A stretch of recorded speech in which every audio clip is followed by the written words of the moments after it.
New York, business, art, and architectural center of the world and the symbol of freedom. A major contributor to the improvement of New York's quality of life is Sidamon-Eristoff's family. Eristoff's American dream started from grandfather Simon.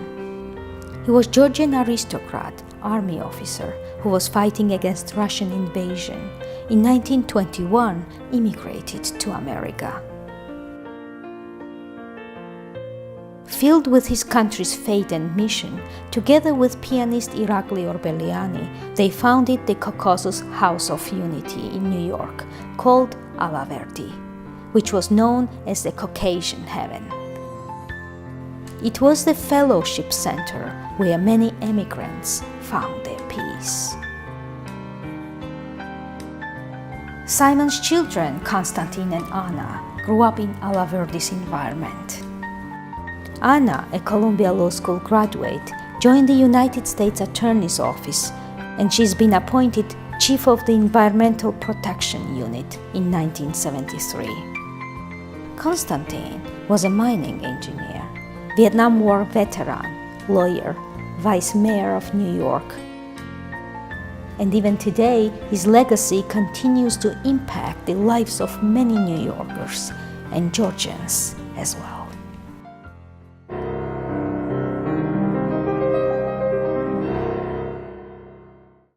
Our program's guest is a very special person, very close and dear to every Georgian's heart, who is a descendant from Georgian nobility, Mr. Simon Sidamon-Eristoff. His grandfather immigrated from Georgia in 1921 to the United States, and although all his children grow up here in America, this family never lost their ties to Georgia. Mr. Eristoff, I'm very pleased to be here and especially attend the annual supper of a great organization as an American Friends of Georgia. Please tell us history about that organization. Well, back in 1994, my father, who saw that Georgia was going through a very difficult period in its history, decided that he wanted to try to help. And he formed this organization just to provide humanitarian aid and to the most vulnerable people in Georgia, children who needed a place to sleep, children who were suffering from cancer, orphans, street orphans, the elderly who needed hospice care. That has been the main focus, but also the preservation of the culture of Georgia. And that was a long time ago now, 1994. And the organization has continued. I took it over when he became sick and ultimately died of cancer. But we've managed over that period of time to provide quite a bit of help to Georgia, I think, over the years. Yeah, it's well known that the organization does lots of charity work in a social, in educational, in economy, and also in the environmental field in Georgia. So you do all those great things for that country. What is your motivation? Well, I think it's a family tradition of philanthropy. In my personal case, there are lots of causes that our family has supported. We've been very fortunate, and we want to do something to help other people. And in some ways, that's not purely philanthropic. You get a lot of enjoyment out of helping other people, and maybe that's a somewhat of a Georgian philosophy. But I take great pleasure in being able to help. So I think other members of my family do, and we get something back out of that experience as well. Great. This organization manages Marusia Chavchavadze, who is also coming from great noble family of Georgia. How your family roads crossed? Well, I think my father became friends with David Chavchavadze, Marusia's father, in New York back when I'm not sure exactly when that was, but I feel like I've known Marussia my whole life. And in fact, I believe she worked for my brother as his chief of staff when my brother was in political office as a city council member. And so the family ties go way back. So let me go back from the beginning. When your grandfather emigrated to United States, he was a Georgian aristocrat, military officer, and he was fighting against Russian invasion. Yes. And he came here, he got engineer degree, he got married, had 2 children, your father Constantine and daughter Anne. He also had a child before he came here, and who was living with his sister when he emigrated. Yeah. And she eventually came over as well. So he actually had 3 children. That's very good. Irina. Yeah. And he wrote a book to my grandchildren in a memory of Prince Sidamon-Eristoff. And that's actually a very nice book because it's a very good guide for Georgian immigrants. There's a lot of Georgian history as well. Right.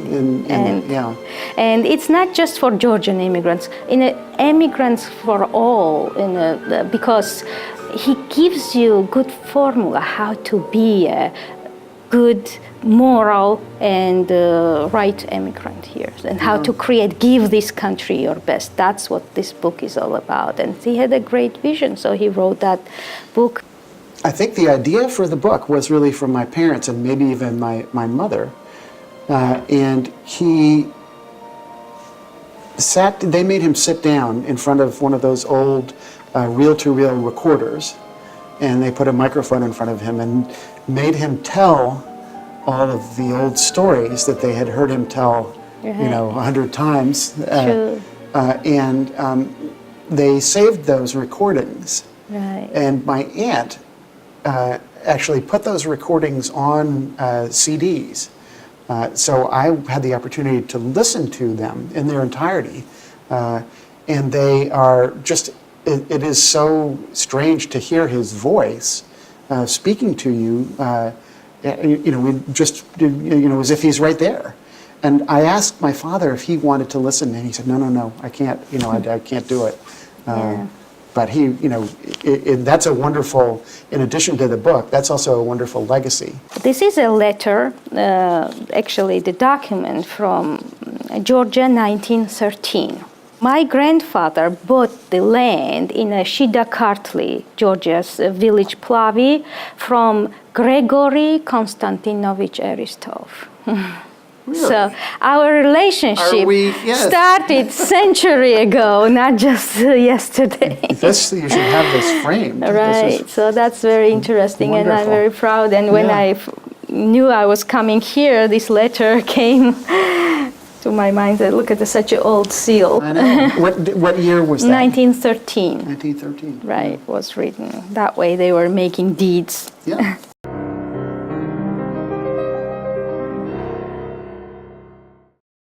Your grandfather's son, Constantine, because he had such a great father, he could not be average. When he was serving in New York as a city commissioner, he was called as a Prince of Region 2.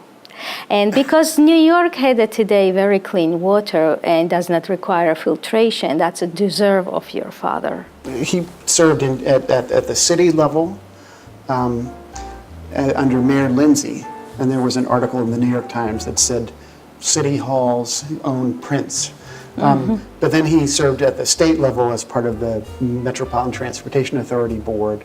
And I think what you're talking about when he was working on clean water issues was he was the Region 2 administrator for the Environmental Protection Agency under George Herbert Walker Bush, the first President Bush. What happened was that the Safe Drinking Water Act requires that every city over a certain size install a filtration plant to filter its water supply so that any pollution that might be in the water is removed.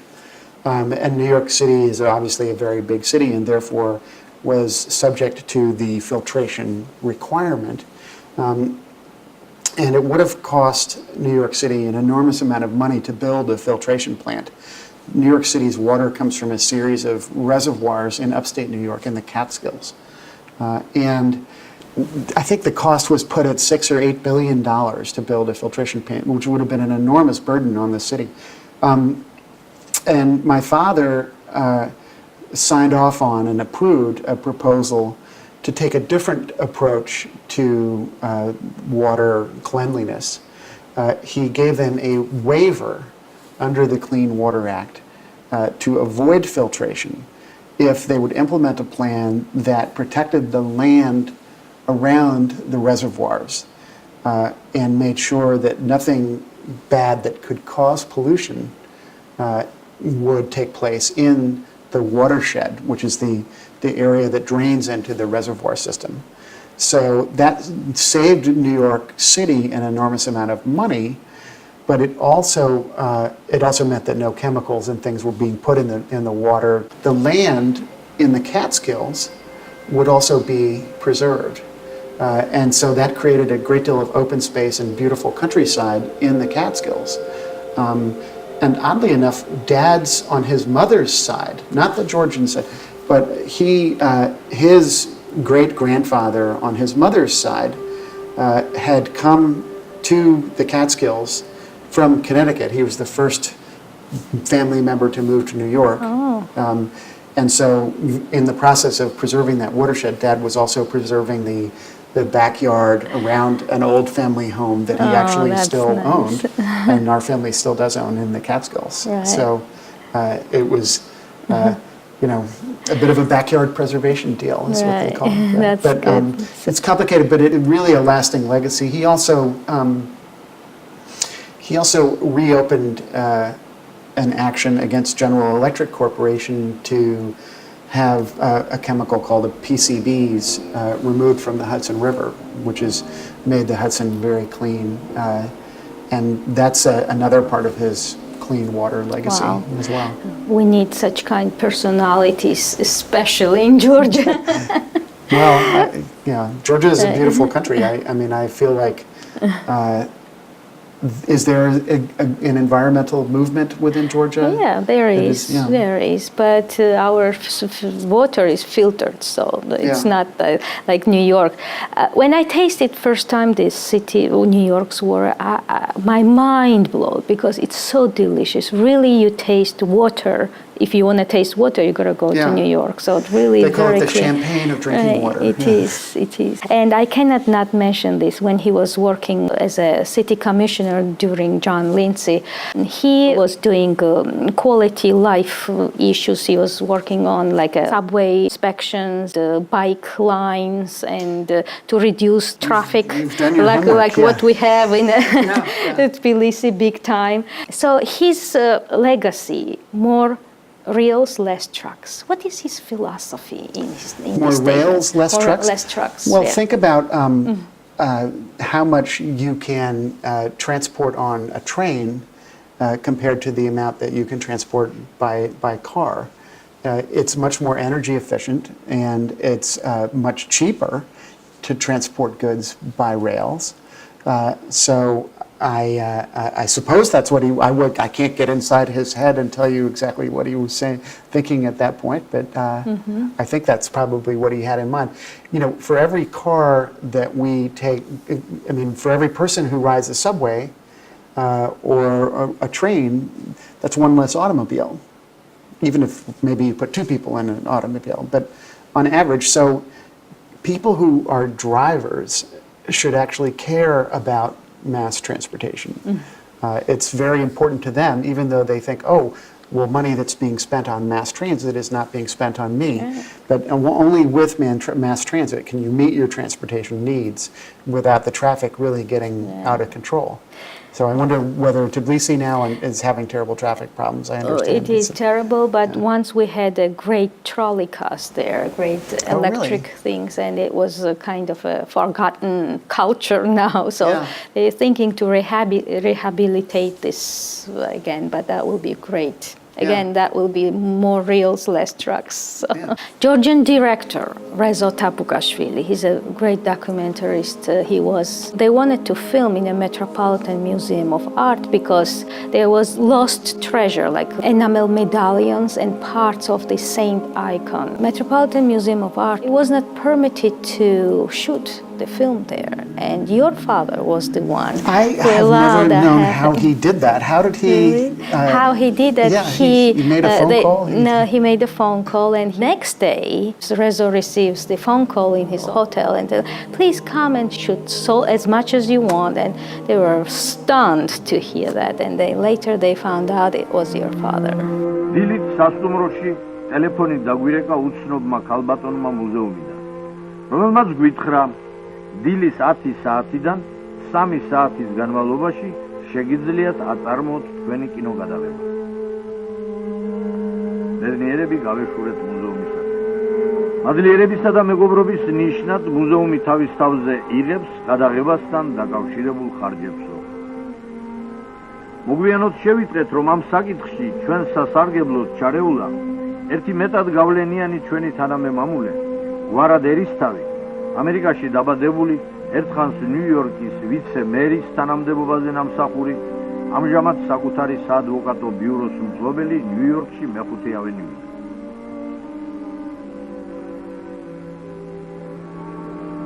He made possible for Georgian audience to see those lost treasure. That's part of my father's legacy that I didn't really know about. I mean, So he was doing things we even keep not finding saying, out right? all Not these good things that he did. Even now, you know, things come out of the woodwork. His efforts will continue to impact New Yorkers and global community many years to come. So Well, thank you. Yeah, no, we're very proud of him and very fortunate to have that sort of legacy.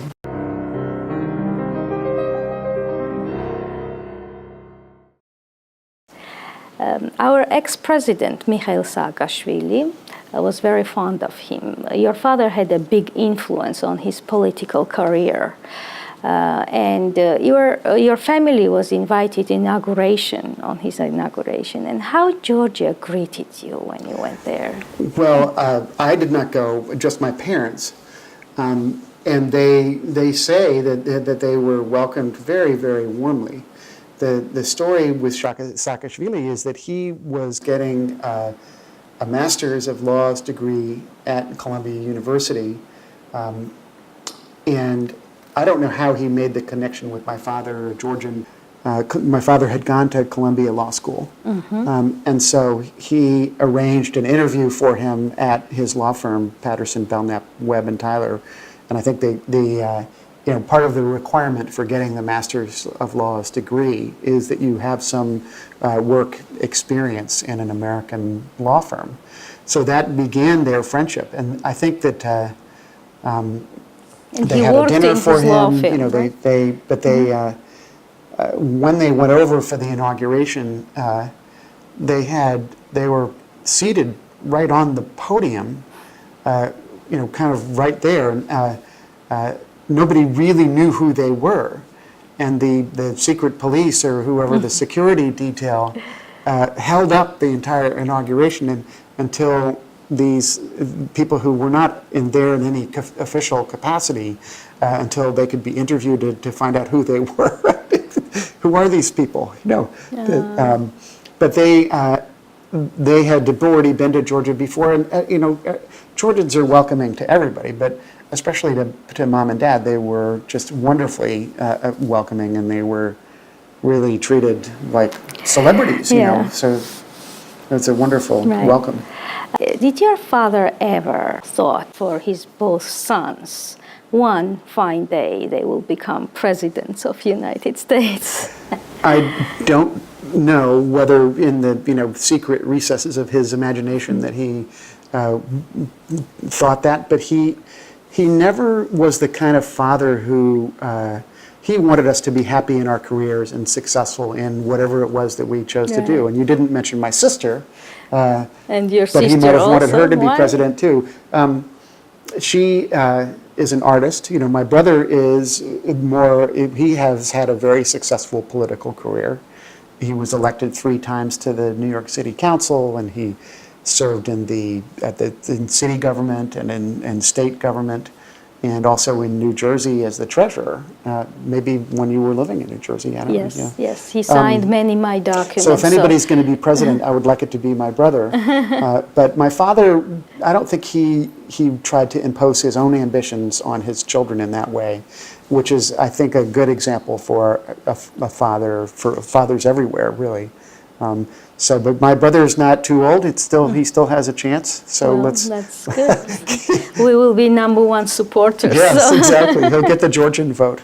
You followed your father's footsteps, and you are a lawyer, great expert in land protection and environmental issues.